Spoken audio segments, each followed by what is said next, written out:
आज की पहली कहानी महाराष्ट्र के माथेरान की है। माथेरान में एक इलाका है इंदिरा नगर, इसी इलाके में एक होटल है साई सदन लॉज। यह बात 2021 की है। 11 जनवरी को एक कपल साई सदन लॉज में आया था। उन्होंने कमरा नंबर 207 बुक किया। कपल ने रात का खाना मंगवाया और उसके बाद से कोई हलचल नहीं दिखी।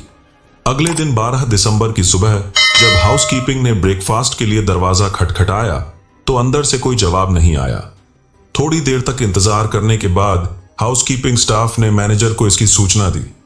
मैनेजर को लगा कि शायद अंदर सो रहे होंगे या फिर बाहर चले गए होंगे। शक बढ़ने पर मास्टर की से दरवाजा खोला गया। जैसे दरवाजा खोला जाता है, अंदर कमरे में कोई नहीं दिखाई देता, मगर जब कमरे की गहराई से जांच की गई तो एक ऐसा दृश्य सामने आया जिसने सबको हिलाकर रख दिया। बेड के नीचे एक लड़की की लाश पड़ी थी। लाश नग्न हालत में थी और सबसे डरावनी बात यह थी कि उसका सिर गायब था।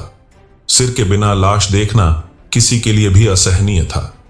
पुलिस को तुरंत बुलाया गया। कमरे में चारों तरफ ध्यान से छानबीन की गई, लेकिन ऐसा कोई सुराग नहीं मिला जिससे यह पता चल सके कि लड़की कौन थी। पुलिस ने लाश को ध्यान से देखा तो एक और अजीब बात सामने आई। लड़की के बाजू पर एक टैटू था जिसे चाकू से बुरी तरह खरोच दिया गया था। टैटू की बस हल्की सी निशानी बची थी, लेकिन यह समझना नामुमकिन था कि उसमें क्या बना हुआ था। कोई नाम, कोई डिजाइन या कुछ और। पुलिस को यह साफ हो गया कि कातिल ने पहचान छुपाने के लिए यह सब किया था। सिर गायब करना और टैटू मिटाना, दोनों का मकसद यही था कि लाश की शिनाख्त ना हो सके। अब पुलिस के सामने सबसे बड़ा सवाल था कि यह कपल कौन था।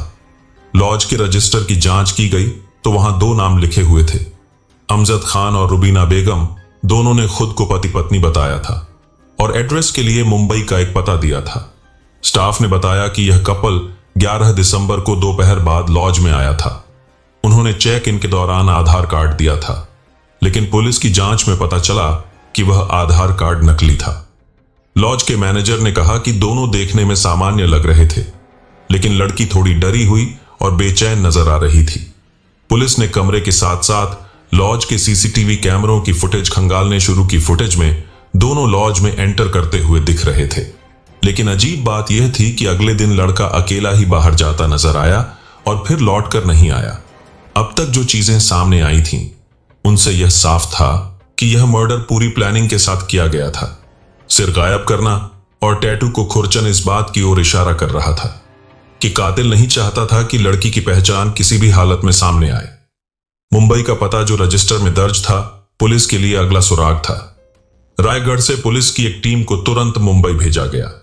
वहां पहुंचने के बाद जब पुलिस ने दिए गए पते की जांच की तो पता चला कि उस जगह पर कोई अमजद खान या रुबीना बेगम नाम का व्यक्ति कभी रहता ही नहीं था। यह साफ हो गया कि पता फर्जी था। पुलिस को यह पहले से अंदेशा था, जो कातिल लाश की पहचान मिटाने के लिए इतना कुछ कर सकता है, वह सही पता क्यों देगा। अब उनके सामने एक बड़ी चुनौती खड़ी हो गई थी। सिर गायब था, टैटू मिटा दिया गया था और लाश पर कोई कपड़ा तक नहीं था। यह कातिल की सोची समझी योजना थी।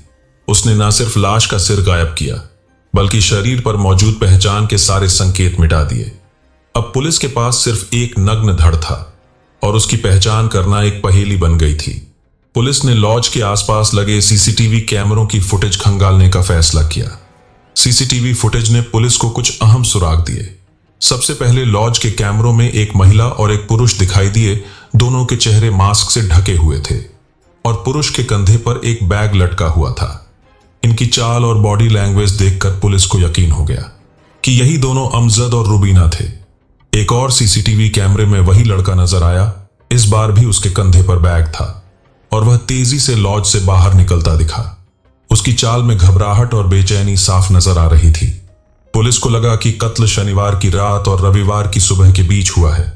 2 फुटेज तो मिली, लेकिन दोनों में लड़के का चेहरा मास्क से ढका हुआ था। ना कोई गाड़ी थी, ना कोई पहचान का सुराग का पैदल था। इसलिए गाड़ी के नंबर ट्रेस करने का विकल्प भी खत्म हो गया।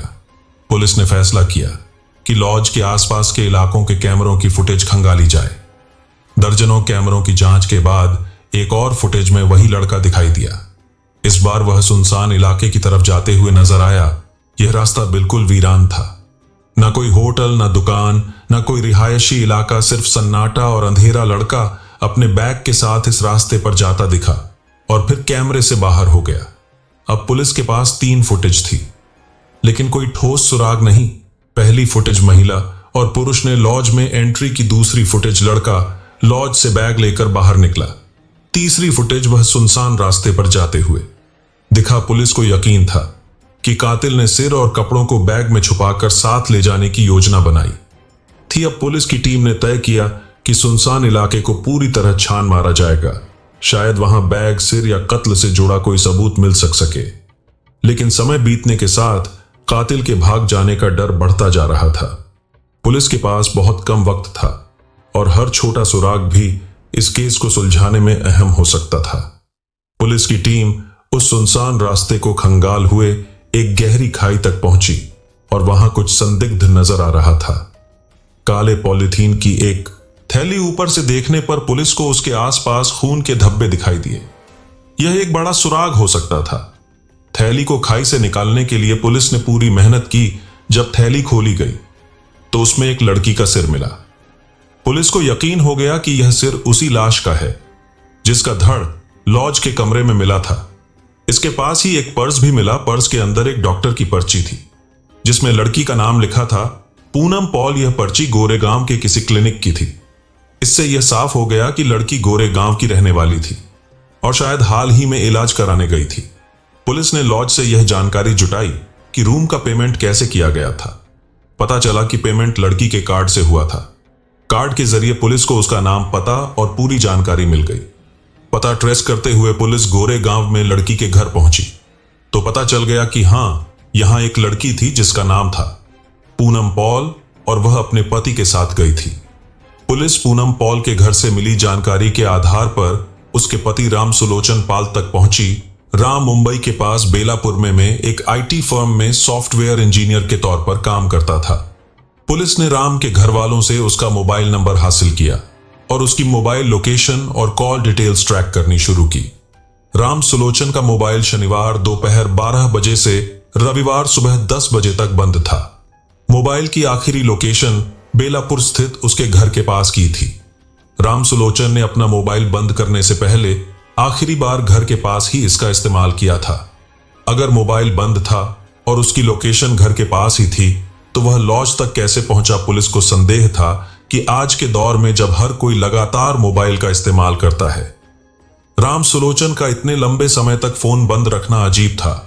और अगर राम बेलापुर में था तो पूनम का शव रायगढ़ के लॉज में कैसे पहुंचा?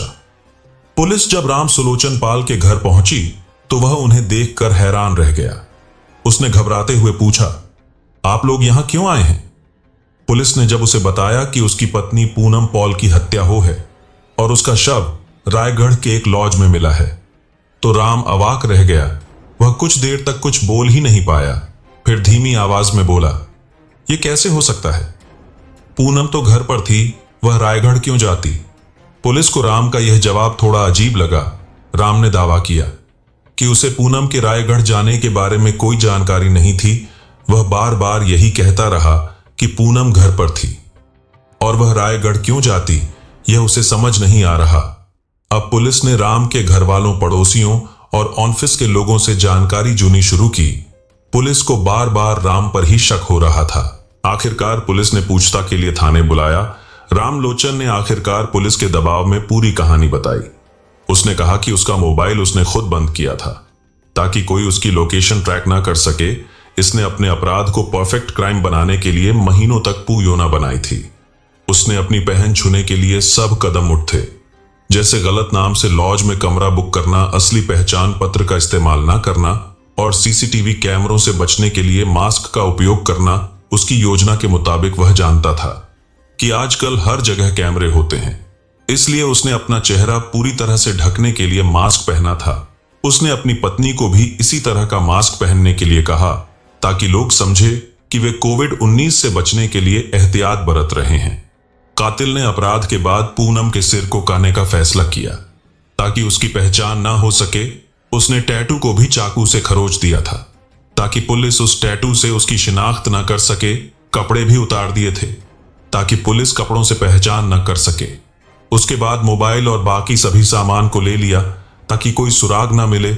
सबसे महत्वपूर्ण बात यह थी कि उसने अपने मोबाइल को स्विच ऑन ऑफ कर दिया था ताकि पुलिस उसे ट्रेस न कर सके। उसने जानबूझकर मोबाइल को घर पर छोड़ दिया था ताकि पुलिस को लगे कि वह घर से बाहर नहीं गया था, और उसकी लोकेशन घर पर ही रही। कातिल ने लगभग सभी सही कदम उठाए थे, लेकिन एक बड़ी गलती कर दी थी। वह सीसीटीवी कैमरों को पूरी तरह से अनदेखा नहीं कर पाया था। लॉज के पास और आसपास के इलाके में उसने कुछ सीसीटीवी कैमरों को छोड़ दिया था, जिनसे उसकी पहचान उजागर हो गई। यह उसकी सबसे बड़ी गलती थी। कातिल ने अपराध के बाद पूनम के सिर को काटने का फैसला कातिल ने सोचा था कि उसने सारे सुराग साफ कर दिए हैं, लेकिन सीसीटीवी फुटेज ने उसकी सारी योजना को नाकाम कर दिया और पुलिस तक उसकी पहचान पहुंच गई। राम सुलोचन ने एक कहानी बताई। वह कहानी यूं थी। राम सुलोचन पेशे से सॉफ्टवेयर इंजीनियर है और वह न्यू पनवेल इलाके का रहने वाला था।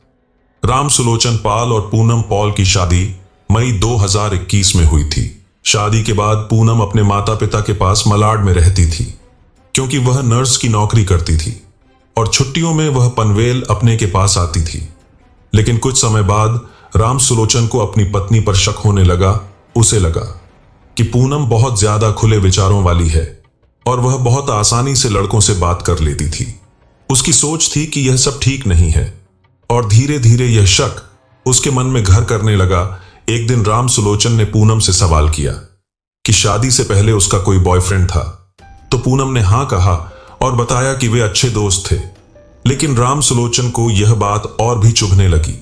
उसे लगा कि उसकी पत्नी का व्यवहार कुछ ज्यादा ही खुला है और यह कुछ सही नहीं है।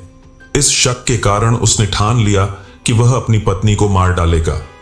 राम सुलोचन ने यह कदम उठाने से पहले बहुत सोच समझकर तैयारी की थी ताकि उसे पकड़ा ना जाए, लेकिन वह कुछ अहम गलतियां कर बैठा। पूनम एक अच्छे स्वभाव की लड़की थी जो सबके साथ अच्छे से रहती थी और दोस्तों से बात करना उसे अच्छा लगता था। लेकिन राम सुलोचन ने उसकी मासूमियत और अच्छे व्यवहार को गलत समझ लिया और बस